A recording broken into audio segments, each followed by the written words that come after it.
Welcome everybody to High Ground MTG. This is Caleb and Kai Guy. Wow, you used your real name. You didn't even use your... I know. What's wrong with you? I'm out of practice. True. True. How you been? How you been, Kyle? Pretty good. Pretty tired, but pretty good. I feel that. What that?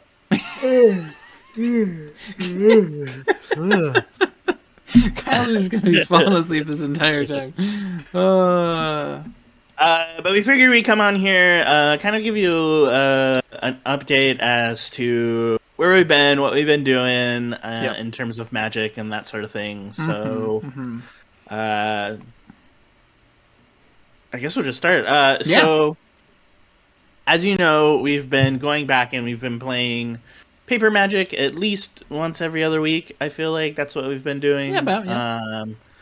So, obviously, last week we crushed. You came in second, I came in first. Stupid blood. And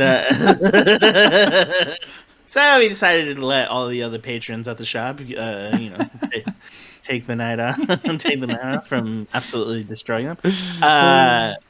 So we still really love Modern. A lot of the cards, a lot of the MH2 cards we own in paper, because I think that's where we figured we'd get the most fun out of, and for sure. And in terms of investment too, like it's just having them in paper, long term, always a good thing. So that's kind of where our focus with Modern has been, at least for me personally. It's been in terms of playing digital Modern. We, like a lot of other people, have sort of been priced out of playing more like top tier decks, which is a little unfortunate. But everything, like anything red, you have to have Ragavan. It's true. Which is still like an $80 card on Magic Online. Yeah, even with the legacy banning, like just no. It was not enough to tank the price. Not to mention all of the other, like, I don't know about you, I only have a playset of Endurance because I played Rhinos for the longest time, and I was grinding leagues, and I was like opening chests and like trading up, and like so like I eventually got my like Endurances, but those were expensive and those took a long time. So I don't have a lot of MH2 stuff. I think I honestly have more of the Hammer Time stuff than I do of anything else. Which is not a deck I play a ton of, actually, surprisingly. But I don't have everything either. Like I don't have I don't have Solitudes, which is a big thing for me. I played a lot of white decks. I don't have Griefs. So yeah, that's been a little tough. But I think we're trying to figure some things out. I've still been playing some things. Obviously, hopefully you've seen the videos and whatnot. I've been trying to put out some stuff. Just put out Mill. That was pretty fun little league. Just trying out blue white Mill. But yeah, go watch that one, I guess. And we're trying to add some different stuff to the channel. Obviously, we've been doing our like kind of battle report. Still looking for a name for that. If you have a good name for it, let us know. Road to Modern. Modern Roads? Two to crew. Two to crew. Yeah, there you go. I like that. Put your votes down in the comments. But yeah, so we've been doing that as just kind of like, hey, we're gonna play Paper Modern, but we want to talk about it. We want to like share what we're doing. So hopefully that's been fun for some of you to watch. We usually do that anyways. So right. Why not record it? Yeah, exactly. It would be nice if it'd be nice. We're thinking about trying to flesh that out a little more. Maybe try to figure out a way to get some gameplay footage of Paper Magic. Which would be pretty fun. So we may talk to our LGS about that a little bit. Yeah, I'm sure they'd be down. They've done it in the past. Yep. We just need to figure out the right equipment and get things set up. And but that's a possibility. So that's been pretty fun. And as you've seen, I've been dabbling a lot on Arena, mainly on my phone, but I've been able to record some stuff, and I've really gotten into Historic. I've actually managed to build quite a few decks. You do have a lot of decks in Historic. I know it's pretty ridiculous. I was just telling Spider-Man I was just finished making Golgari food. Not like the optimal version. I'm missing like a couple gilded gooses or whatever, but Sure. but I have most of the other stuff just from like opening up random packs.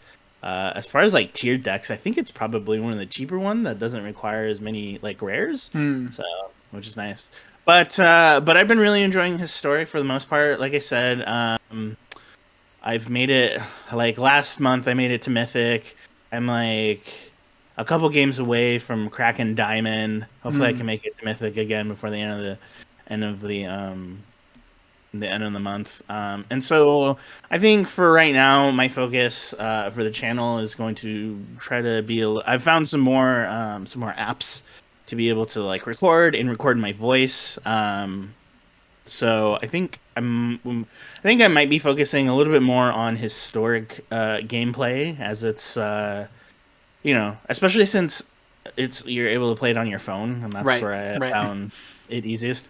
And like I just got a brand new phone, and so it's able. Like I don't think I could have handled it on my old phone, but because I got like a brand new phone with like the latest like it's able to handle it pretty well, including like recording things. So that's kind of where my focus has been.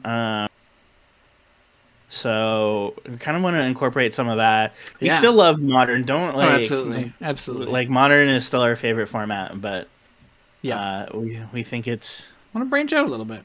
Yeah. That way we can play with some newer cards and experience some different metas. Yeah, so, for sure. I definitely, I don't know about you. Like, I know everyone's saying that Modern is in a healthy place, and I think for the most part it is, but like, it is really stale. That's why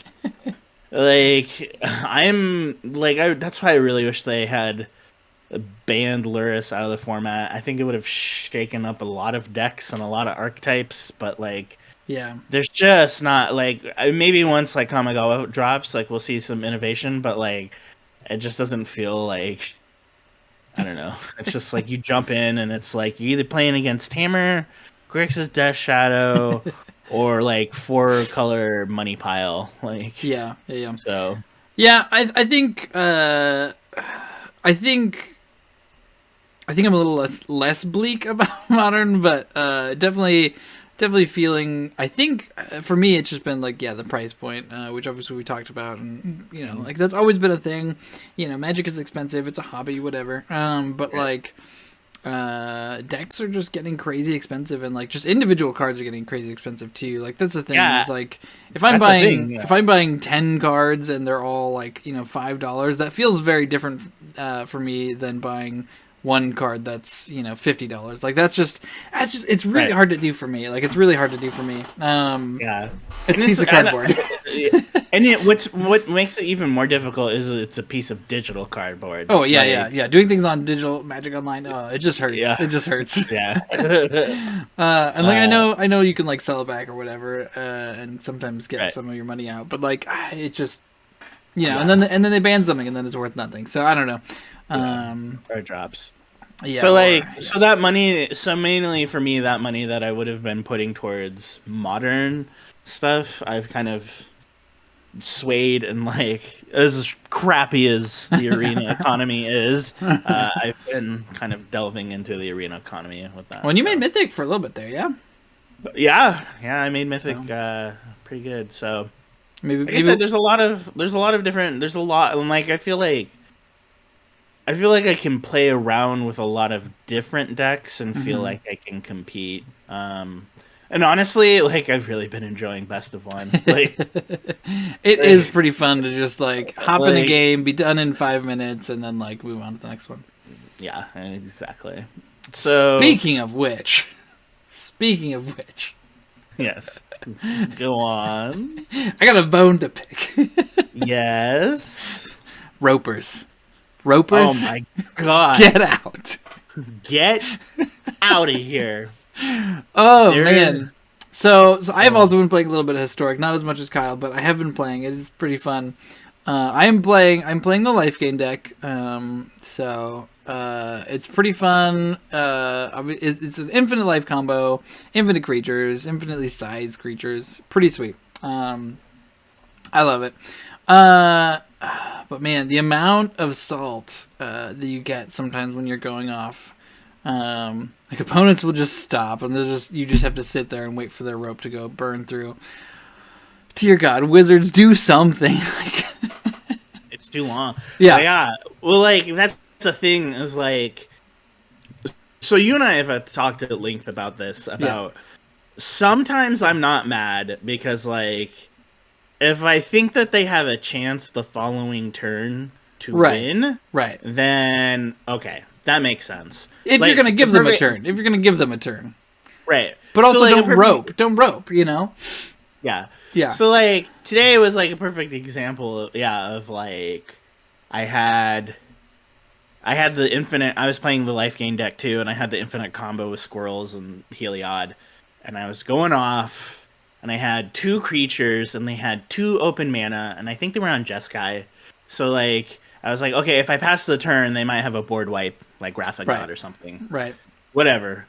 But I had 2 creatures as well, and so it was like, okay, so I'm going to spread out my counters across my 2 creatures, get them high enough to where if I attack with both of them, there's no possible way they could destroy both of them. Right. Because there's not. They only had 2 mana up, so like in my brain I was like Fateful Absence is like the only removal spell that they could have, probably. Right. Anyway, so like I'm doing all of this, I'm putting a ton of counters on like my creatures, and then eventually like my timer comes up and like I move to combat and I swing and they just die. It's just like just had nothing the entire time. Yeah, if you had nothing, like just scoop. Like, yeah, I think what makes it incredibly frustrating too is that like is the best of 1 format. So it's like you could have been playing a whole nother game already. Like both of us could have. You could have gone up the tier that you just lost. If you had just scooped. Like just like move on to the next game. Like I get that sometimes it sucks to lose, but like does sitting there watching your opponent click a bunch of stuff, like, is that fun? Like, not to mention like how annoying it is to click. Oh yeah, when you're on your phone, and the phone makes it so hard to go off with infinite like it does. Well, and there's no auto yielding. There's no saving targets. What makes it really hard too is like you've made 1 million scrolls and then you have to scroll all the way back. So this is something I've done. If you are playing the infinite life combo and you've got your scrolls, if you have more than 1 life gain source, if you only have 1 life gain source, this doesn't work. But if you have more than 1, if you start to put counters on your squirrels, it'll stack them up for you. As opposed to just like spreading them out. So like if you make a bunch of squirrels into 2/2s, it'll start stacking those 2/2s. Eventually you'll have to do that again. You'll have to like, start stacking them again or whatever. Right. Obviously that only works if you have more than 1 life gain source. If you only have 1, then you can't do that. But that is a trick I figured out because I was also having trouble like scrolling all the way over, and it's like, come on, opponent. Right. I don't know. Again, like, yeah, obviously, like, if you have an answer and so you're waiting for your turn, that's fine. But just stop roping people. Like, who are you helping here? Like, what's happening that's like gonna make this situation better? Like, you're just gonna be salty. I'm gonna be salty. Yeah, and sometimes it's not even like with like infinite combo. It's just like yeah. Oh yeah, like, for sure. I'm pretty sure. Like, I sent you a couple of screenshots where I was on like colorless ramp. Yeah. And I had Ugin. Yeah. Ugin and like they had nothing and they just like let the timer run and I'm just like, why? Yep. Like, just move on. Just play the next game. Yeah. Stop roping. It's not fun for anybody. We're no roping channel. Anti-rope channel. I mean, no king shame or anything. But so like I think really Wizards needs to do something. Okay, so like I used to play League of Legends back in the day. I was always pretty bad at it, but I really like the troll guy. I can't remember his name now. But anyways, one of the things they would do is Leroy Jenkins. No, that's a different game entirely. Leroy Jenkins. So like one of the things they would do is if you, because this was a thing people would do, is people would get salty, they were losing or like they didn't like their teammates, so they would go stand, they would either like intentionally throw themselves at the opponents so that like the opponents would just kill them, or they would just go stand in the like home area where like nothing could happen to them, but like they also weren't doing anything. And so the game would keep track of that. So like if you just like auto killed yourself every 5 seconds, or you just stood there and did nothing, the game would track that, and then you would get a penalty when you got out of that game, and so you actually had to wait before you were allowed to play your next game. I don't know if that's something that they still do, because I haven't played League in years. But that was actually kind of nice. It was a nice system to have, because like, hey, if you're salty, like clearly you need like go take a timeout, you know, go take some time off. Like this is just a game. Like I get it. I get salty too, but like just, you know, go touch some grass.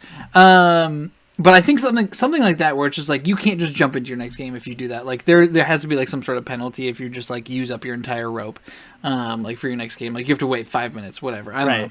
Like I get it if you're thinking about something, but like if you're tapped out and you have no cards in hand and you like are just like waiting to like, and it like this isn't the reason we're so frustrated is because it's not like it happens every once in a while. Right. It happens all the time. A lot. So annoying. Right. I finally broke down and just like bought stickers on so you can click the stickers. So I can just like spam back the stickers. Right. Which like doesn't help, but like sometimes it does. Yeah. It makes me feel I usually spam nice when they're doing it. It's like nice. Because like what else are you supposed to do? You know, like I'm sure that doesn't help. Yeah. But like I just like, what are you supposed to do? What are you supposed to do? But yeah, so stop roping. Yes, please. I would tell everybody too to stop saying "good game" before like the game's over. Oh my goodness! Yeah, seriously, that's just a gamer thing that people have been doing for years. That's really dumb. Like, just don't do it. Like, it makes you look like a jerk. Like, it just does. I do love it when somebody says like "good game" and they like think that they've won, and then I just like come back out of nowhere and they absolutely destroy it, and then I'm like, good game. It is a good game. You're right. You're right. Oh man, I once had in paper, I'm pretty sure I told you about this, I once had someone in paper who like asked me if I wanted to scoop, because like they thought they were in a winning position, and they were kind of younger, and so I was like, I kind of took them aside afterwards, like don't say stuff like that. I also won the game too, because like I had a bunch of stuff in hand that they obviously didn't know about, but they were like, do you want to scoop now? I'm like, no, I don't actually. Continue the game, please. And they were like, actually, I want to crash. Actually, I'm going to kill you. So, in a game of Magic. Yeah. Clarify that. Yeah. In a game of Magic, I do not condone real life murder. Unless you're a roper. Anyways, but yeah, so look for a little bit of historic gameplay, maybe possibly, no, probably not standard, but or alchemy, maybe alchemy. I don't know. We'll see. We'll see, and then you want to talk about Pioneer? Yeah. So I've been getting into Pioneer a little bit. The decks are much cheaper. MH2 did not hit Pioneer, and so the decks are just like half or less of the cost of Modern. Pioneer seems like it's in a really good spot. I'm still getting used to the meta, so I don't know everything. But there's like a lot of different style decks that you can play.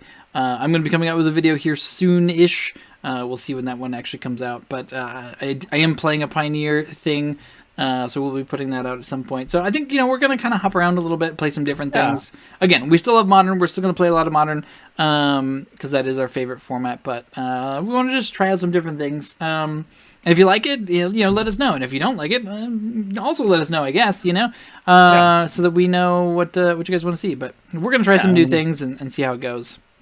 Yeah, I think the main thing is that this channel was built and designed for a way for us to continue to play Magic once the pandemic hit. And it successfully did that. And I don't think we really thought we were going to get a huge following. Certainly not like 300 subscribers. Yeah, 300 of you. That's still blows me away. And so now that like things are getting lifted a little bit, and that we've actually finally been able to go play paper Magic again, it's like that itch for like playing Magic has kind of been qualmed a little bit. Yeah. But like, so playing online hasn't been as much of a, oh, we got to do this sort of thing. So Right. that's why that's kind of where, at least for me, I know I haven't been on the channel for a while, but that's kind of where my brain's been. And then, like I said, I've just been mashing historic. Yeah. If you miss Kyle's videos, let us know down below, because I know I do. So, but yeah. Also, I moved and like. Oh yeah. I had to like reset my equipment and all this other stuff. Yeah, you've had a lot of life stuff happening. Yeah. So. Yeah.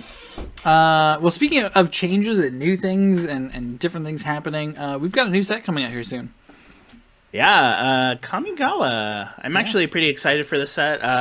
Not only for potential modern play, but definitely for historic. I did wind up pre-ordering the like 50 pack set, so hopefully I crack some good stuff. Yeah. Guaranteed Wandering Emperor. Cool. I think that card's pretty good. I kind of want to see how it would be in the life gain deck. Since it has flash, and you can gain life off of it, or you can create a creature, or like put a +1/+1. So it sort of fits in that deck pretty well. I've been playing this the Ajani life gain one, which is it's okay, but it's not like insane. But I think having like a planeswalker that like has flash, so you could either like threaten Coco or Emperor is pretty good. Yeah. For modern, we need to talk about these channel lands. The channel lands that are absolutely insane. Oh goodness. I told you last week, I was like, rest in peace, the Blood Moon, right? Because of Basoju Who Endures. Oh, for sure. Like for two, discard it, and then that's if you don't have a legendary, you know. Yeah, you got Ragavan on the table. That's a 1 mana.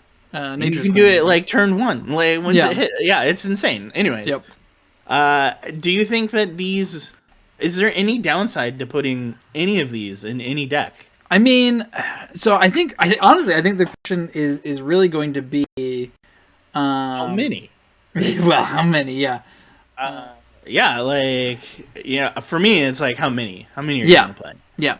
Well, and I think what's gonna be the interesting thing is like how many lands do you play? Because that's gonna be the interesting question for me, because like do you play 24 lands and these are within those 24, or do you play 26 because you're going to use these as ways to like destroy stuff or kill things? I think the green one is probably the most powerful, obviously, but the white one also seems halfway decent. The blue one also seems pretty good. I like the blue one a lot. And then the black. The black one. I'm trying to remember what the black one does. I can't remember. I don't think the black one was particularly good. I think it's like a discard spell or something. So just going through them really quick. Green, channel is 2. That's also what like I think affects their power level is. But it's 2. But then you destroy target artifact, enchantment, or non-basic land. Yeah. Then their controller may search. That player may search their library for a land card of a basic land type. Do you think that drawback is good or bad? Like, so I've seen. Are we overestimating it? Like, it doesn't matter what you destroy; they get a land. So like, right. If you destroy like, they have to get a land that has a basic land type on it, so they can get fetches or not fetches. They can get shocks.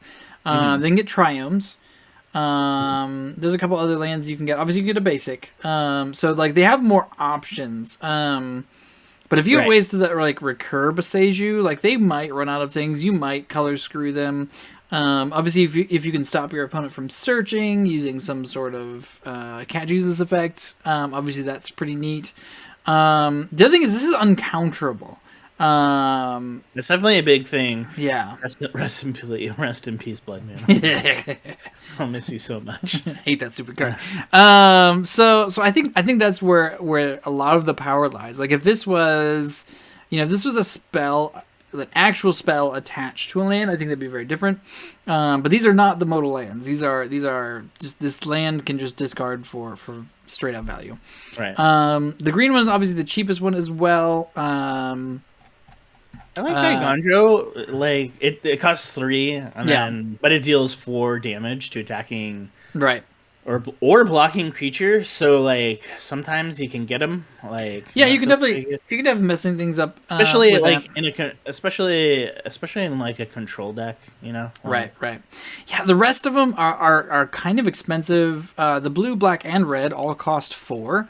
3 colorless and 1 of their color, obviously. So yeah, the black one mills 3 cards of your own. And then you return a creature or planeswalker card from your graveyard to your hand. That seems pretty specific to a deck that you would like. You'd have to want that effect, I think. Maybe it'll be better than I'm thinking, but just is it good enough to play? Is it good enough to play in like a Reanimator deck? No, I don't think so. Because you don't, like, you want stuff in your graveyard. You don't necessarily want it in your hand. If it could get any card from your graveyard, that would be different. Like, if it could get, like, a Persist back from your graveyard, then that would be something. Because then I could use my Persist more than once. But it can only get a creature or Planeswalker, which normally you want your creatures in the graveyard. So, the blue one is return target artifact, creature, enchantment, or Planeswalker up to its owner's hand. That one seems pretty good. That one feels especially pretty good. For 4. I wish it wasn't just legendary creature. I wish it was like a legendary permanent, but then I think it would be way too busted. Well, yeah, because then they would power up themselves, right? So like every Boseiju would power up the next Boseiju. You know what I mean? Yeah. It is nice that they've come back to legendary lands. I do like that a lot. It is fun. I still think that the World Tree from friggin' Kaldheim should have been legendary, but I don't get how you can have more than one. More than one you can just show. So, and then the red one is create 2 1/1 colorless spirit creature tokens. They can haste until end of turn. I feel like this is the most weirdly flavored one. Like the red and the white one seem strange to me. I don't know. I think the white one fits flavor because like white always deals with it's the attacking and blocking, like or blocking, like that makes sense for sure. This one, like colorless spirit creature tokens, like they're not even red, right? Like, I would say as far as like flavor, it's definitely the weirdest one. Yeah, but I don't know. I just don't see any downside to throwing like one of these like into any deck that you have, like, and especially if you're able to recur them in any kind of meaningful way. Yeah, Ren and 6 just like Ren and 6, especially with the green one, like that one is pretty busted. Like because again, if you can just destroy enough lands, eventually they will run out. Yeah. Let's not forget that Crucible of Worlds is also... Well, I guess that you can play the land. Never mind. It doesn't go back to the land. Yeah, you don't want that. But yeah, Life from the Loam seems pretty good with these as well. Just like a 2-mana way to like reoccur your Boseijus again. So I don't know. Like I said, I think the biggest question is going to be like, do you play your normal amount of lands and this is one of your lands, or do you play your normal amount of lands plus these cards? I think you play your normal. I think you play your normal amount of lands with those cards because, like I mean, besides like maybe Boseiju, like everything else is like circumstantial, right? Like you need something to like have it hit. Like the opponent's always gonna have at least a land, right? Yeah. So like you just hold on to it for as long as possible. And you play multiples, and then it's like. Right. Also, it doesn't punish you for playing multiples because then it's like, like I can use this one as a spell. These are also instant speed. That's also something to keep in mind. This does not say it can only be activated as a sorcery. So that is also something like getting to destroy a land or create 2 creatures or I guess return something from your graveyard, or bounce something, all at instant speed. Pretty good. So we'll see. These feel a little scary, but we'll see how it goes. We'll see how it goes. Any other cards? Do you think ninjas now that they have no? You still not even with the ninja planeswalker, huh? You don't think? I want them to be cool. I want them to be good. Not that they won't be cool. They'll be fun. I don't think they're going to become like a tier modern deck or anything. Historic. There is standard. That one drop ninja that they like printed that I feel like is pretty good. Yeah, I mean, one drop ninja will be cool. I think honestly the biggest things are going to be these equipment creatures. Oh yeah, let's talk about that for a second. Yeah. So first one, Cloudsteel Kieran. So 3 mana, 2 and a white, flying. Equipped creature has flying, and you can't lose the game, and your opponents can't win the game. Reconfigure 5, so it's essentially an equipment cost. It's a 3/2 flyer for 3. So the stats are like nothing to write home about. However, that little reconfigure clause gives you a Platinum Angel. Now you have to equip this to something to make that happen. It doesn't get it by itself. But being able to like just go get this with Stoneforge Mystic, and then also Violet in if you wanted to. Yeah, you could Violet in. Huh? You can Violet in. So you can Violet this in, and then next turn, you have maybe ways to equip it. Obviously, like you don't want to pay 5 to do this, but there are ways to cheat equipment costs. So as long as you have something that says attach it to target creature, then you're good to go. So, like, I already feel like a lot of these things have homes within Hammer Time. Like, yeah. Like, if you flash in Cloudsteel Kieran, and then you have... Crap. What's that one drop enchantment that you automatically, like, you can play... Sigarda's Aid. Yeah, and if you have Sigarda's Aid, and you just, like, it automatically equips, like...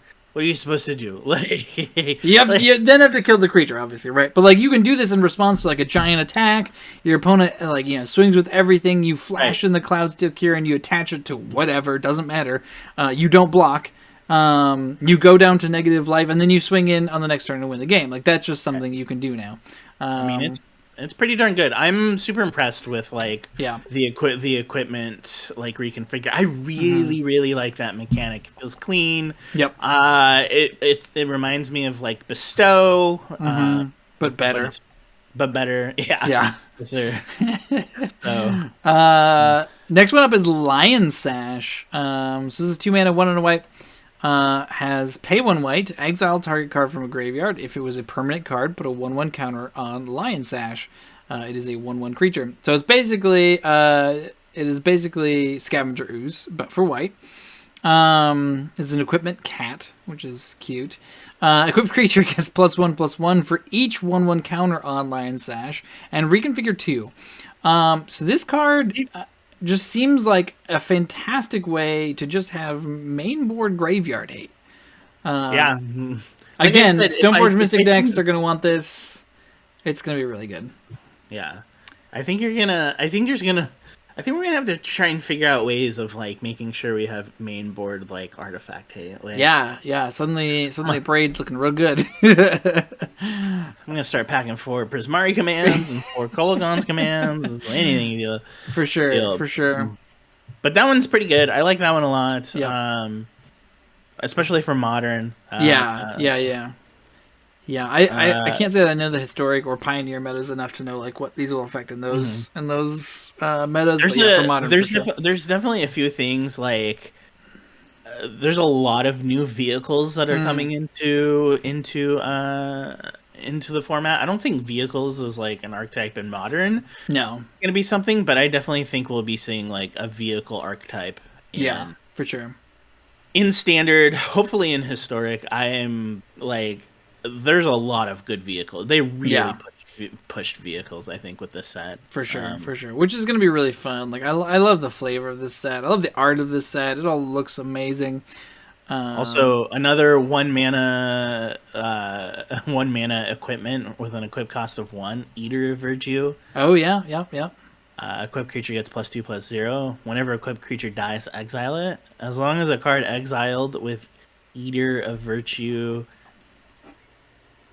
as long as a card exiled with Eater Virtue has flying, equipped creature has flying. The same is true for First Strike, Double Strike, Death Touch, Hexproof, Indestructible, Menace, Protection, Reach, Trample, and Vigilance. Equip 1.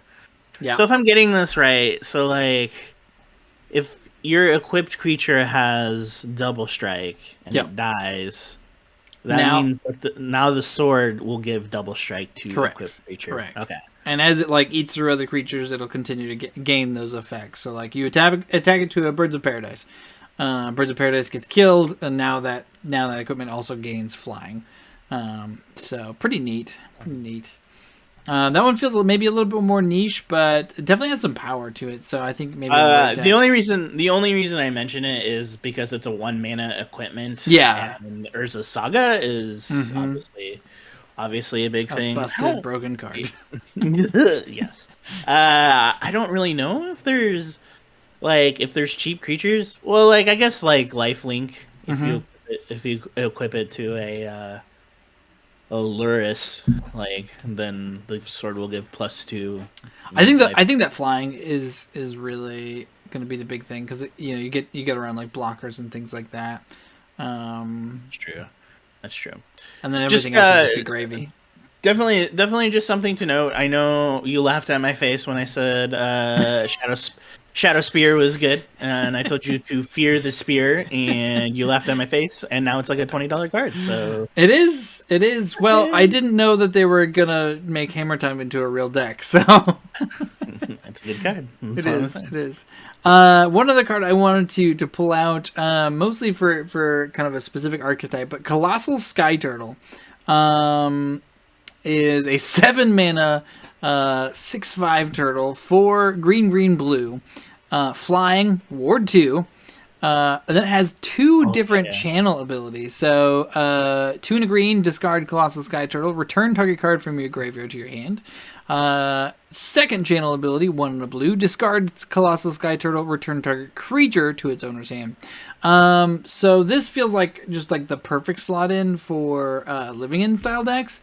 Being able to like go and grab one of your Cascade effects. Being able for like from the graveyard that maybe died and now you get to go do it again.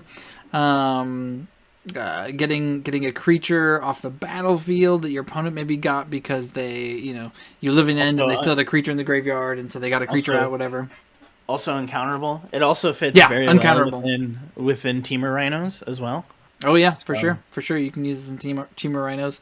You don't get to like throw this into the battlefield with Team Rhinos, but still like a sweet effect. So yeah, I think this card will definitely see some play. It's just got good effects on it, and it just slots into the decks that are already there. I feel like so. And it's a flying 6/5 with Ward 2, so like it's kind of hard to get rid of once you do get it down on the battlefield. So for all that mana. Yeah, all that mana. So yeah, those are kind of the big ones that I kind of picked out of. I'm sure there's things we're missing that will be like, oh man, how did we not see that? But I will say the other thing too are some of the uncommon lands are pretty spectacularly powered. I feel like. Yeah. That Roadside Reliquary, like sacrifice it, draw a card if you control an artifact, draw a card if you control an enchantment. That's an uncommon. Or Secluded Courtyard, which is like a better unclaimed territory, It's another rainbow land for creatures, but you can also use it to like activate the ability of a creature. Has that non-color stuff going on. For sure. There was a counter spell I thought that I sent you that I was really like mainly for like historic, but it was Disruption Protocol. Yeah, it's an additional cost. Tap an untapped artifact you control, and then you just counter target spell or pay 1. Yep. So like at worst it's a cancel, at best it's a counter spell. Yeah, like pretty neat in the things you wanted in. Yeah. And then there was one other card I did remember. Satsuki the Living Lore. Green-white. Legendary creature, human druid. Now I don't know if this creature is going to do anything. It has a lot of text on it, so it seems like it could do broken things. Much text. Yeah. So tap Satsuki. Put a lore counter on each saga you control. Activate only as a sorcery.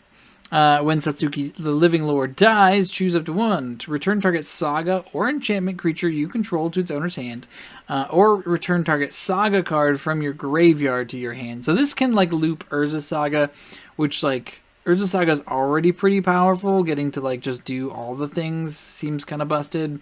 You also get to like tick it up to 3 to go search out a thing if you like really need it, and you don't have to pay mana for it. So like you can probably get out like your second golem as well, by this, instead of waiting until the next turn, you get to do it early. I don't know if this is a real card or not. Maybe it's just too slow, maybe it's too clunky for Modern, but keep an eye on it, I guess. It seems really interesting, and Urza Saga is a broken card. So that's very true. Yeah. Any thoughts to Tamiyo completed Sage? With the Phyrexian hybrid mana? She looks really interesting. I think the most interesting thing is she's a 4-mana planeswalker. That does some good stuff. I hate that she like just makes, for her ultimate, she just makes. Oh yeah, not even indestructible. Something that can get destroyed. Yeah, they could have given it indestructible, and so I've heard a lot of people talk about it, and I think it's got to be like a flavor thing, like obviously it's like, oh, they've Borgified her or whatever, like right. And so maybe like because she's like Phyrexianized, she can't make emblems, because like we have that ninja one that like makes an emblem, so it's like, yeah. I don't know. I don't know why they didn't make it indestructible. That's the one thing. And like normally when you ultimate a planeswalker, it's supposed to like win you the game, or like come really close to winning you the game. Tamiyo's Notebook makes your spells cost a little bit less, and you get to draw a card. But by the time you've done that, okay, let's say you play her on turn 4. Right. That means that she comes into play with 2 fewer loyalty counters, so she starts at 3. It means you have to take her up 4 turns. Yeah. And then on turn 8, you get to ultimate her, and now your spells cost 2 less, and you can draw a card. And somebody just abrades you. Like, and everybody in this format is going to be playing enchantment hate or artifact hate. Right. Because and somebody just besojus the artifact. Right. So you spent 5 turns to do nothing? Like, I don't know. It seems kind of bad to me. Yeah, I was like, they didn't even make it indestructible. Like, at least make it indestructible. Like, so this is my theory. This is my theory. Okay, lay it on me. So more than a flavor thing, I think this was a okay. We're gonna make Phyrexian mana, but last time we did Phyrexian mana, we broke it real bad. We broke it real bad. So, like, if we're going to put Phyrexian mana on something, we can't make it too powerful. And this is what came out of it. They were like, okay, we got to nerf it super hard so that this doesn't become the next mental misstep. Right. Even then, though, it's like, you're not going to be able, like, you'd play it for 4 mana, which is still an expensive planeswalker. Like, look at the other one. That's 3 mana. Yeah, no, I agree. Like, I think they were just so scared of the Phyrexian mana though that they were just like, we can't make this too powerful. We can't make it too powerful. Right. I mean, like, in a way, it feels like we're obviously going to go back to Phyrexia at some point. Like, for sure. How are they going to? Is it just going to be this completed thing where it's like, if you pay with like Phyrexian mana, you get this disadvantage, but really, it's probably not going to be like. Yeah, I definitely think. I like that. I like that. I like that too. That there's. I think that's like, cool. Besides you losing life, there's an inherent disadvantage to like. Right. You can power this out quickly, but it's going to be less effective, and I think that's perfect. I think that's a great way to balance it. Yeah, for sure. But yeah, they really nerfed her. Like that should have been an emblem. Like, or at least indestructible. Yeah, something like draw 2 cards, maybe. I don't know. Maybe I'm sure she'll cease to play in standard, but that seems like it's about it. Maybe they'll alchemize her again and like make it so it's indestructible, like, or it has hexproof. Like, if it's because it's like an emblem, like, and it's doing these things, like, at least give it ward, like the tap ability. If that's why, like. then maybe you make it like a legendary colorless artifact token with hexproof. Oh, yeah, And like the only way, like something. yeah. I mean, So. even indestructible would be fine because you can still exile or something. I don't know, something. Yeah. But yeah, that's kind of all the big cards that I'm most excited about in Kamigawa. Oh, what about the? Sorry. Oh yeah. Did we talk about the Hidegutsu consumes all, the Mardu? No, the Rakdos 3-mana thing that is like a hate card for Luris stacks. Destroy each non-land permanent with one or less, and then exile. I still don't see this hitting Modern. And then transform. I don't know. I think it could be pretty decent.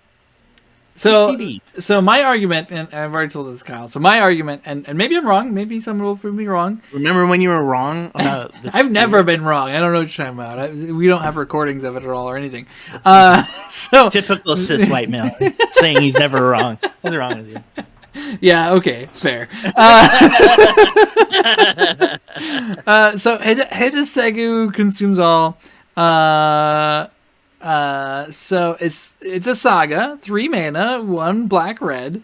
Turn 1, destroy each non-land permanent with mana value 1 or less. Okay, so you're up against your Hammer Time opponent. You play this. You nuke all of their hammers, which is neat, I guess. Turn 2, you get to exile all graveyards. Turn 3, exile the saga. Return it to the battlefield transformed. It's a creature, but that's that's like turn 4 that you get to actually do anything with it. So my argument is this: black-red decks all play Luris. All play Ragavan. Yeah. They can't play this card. Well, then you just incentivize people to not play this card. Well, not to have a Luris deck. Yeah, I guess. Yeah. Like this has to be better than Luris. That's what I'm saying. Like this has to be better than Luris. Why couldn't it have been a 2-mana saga? Because then it would have been too good with Luris. It's already mythic. I think that this will see play in sideboards. Like. I think maybe it'll pop up. Maybe I'll be wrong. Which would be great because that would mean that people are playing less Luris. And if people are playing less Luris, then that means that Modern's in a better spot. And you'd be wrong, which makes me happy. That is very important. Oh man! What a beautiful set! Look at those basic lands. Basic lands are gorgeous. Basic lands are great. I love like the alternative artwork, like the showcase artwork. Showcase artwork is so cool looking. Yeah. So I think overall, do you think Wizards crushed it on their return to Absolutely. I've read from a lot of people that like the representation in the set was really good. Like there was a couple little like oh no's, but like most of this has seemed like the representation was really really good.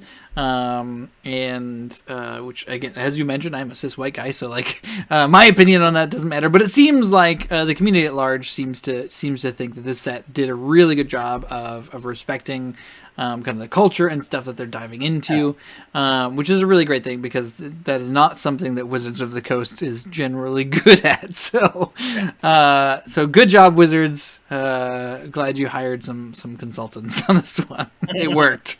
Do it more. For sure. Yeah. So, I'm also excited for Kamigawa to come out. So yeah, it would be pretty sweet. Sweet. All right. Anything else before we sign off? I think that's it. Don't forget to like, comment, subscribe. Let us know what you think of the channel so far. Thanks for sticking around, all 360 of you. We appreciate it. And we'll see you next time. Bye-bye from the Kai Guy. For watching High Ground MTG with co-hosts Kai Guy and Spiny Mouse. If you enjoyed the content, please be sure to click that like button, and if you haven't already, please be sure to subscribe to the channel so that you don't miss out on future episodes of High Ground MTG. For even more videos, be sure to check out our playlists so that you can have the high ground.